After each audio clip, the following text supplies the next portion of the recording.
ಕರಾವಳಿ ಭಾಗದಲ್ಲಿ ವರುಣನ ಆರ್ಭಟ ಮುಂದುವರೆದಿದೆ. ಉತ್ತರ ಕನ್ನಡದ ಹೊನ್ನಾವರ ಬೆಂಗಳೂರು ಹೆದ್ದಾರಿಯಲ್ಲಿ ಗುಡ್ಡ ಕುಸಿತ ಆಗಿದೆ.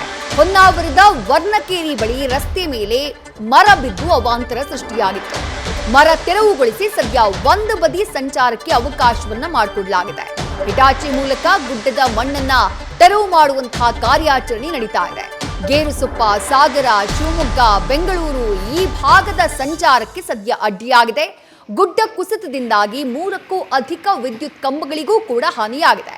ಹೆಸ್ಕಾಂ ಅಧಿಕಾರಿಗಳು ವಿದ್ಯುತ್ ಸಂಪರ್ಕವನ್ನ ಕಲ್ಪಿಸೋಕೆ ಸದ್ಯ ಪ್ರಯತ್ನವನ್ನ ಮಾಡ್ತಿದ್ದಾರೆ.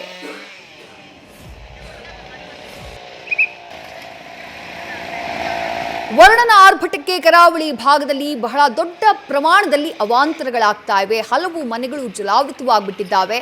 ಕಾರವಾರ ಭಾಗ, ಈ ಭಾಗದಲ್ಲಿ ಹೊನ್ನಾವರ ಬೆಂಗಳೂರು ಹೆದ್ದಾರಿಯಲ್ಲಿ ಗುಡ್ಡ ಕುಸಿತದ ಕಾರಣಕ್ಕಾಗಿ ಸಂಚಾರ ಅಸ್ತವ್ಯಸ್ತವಾಗಿದೆ. ಹೊನ್ನಾವರದ ವರ್ಣಕೇರಿ ಬಳಿ ಈ ರೀತಿ ಏಕಾಏಕಿ ಮರ ಧರೆಗುರುಳಿರೋದು. ಸದ್ಯ ಮರವನ್ನ ತೆರವುಗೊಳಿಸಿ ಒಂದು ಬದಿ ಸಂಚಾರಕ್ಕೆ ಅವಕಾಶವನ್ನ ಮಾಡಿಕೊಟ್ಟಿದ್ದಾರೆ ಸ್ಥಳೀಯ ಅಧಿಕಾರಿಗಳು. ಹಿಟಾಚಿ ಮೂಲಕ ಗುಡ್ಡದ ಮಣ್ಣನ್ನ ತೆರವು ಮಾಡುವಂತಹ ಕಾರ್ಯಾಚರಣೆ ಸಾಗಿದೆ.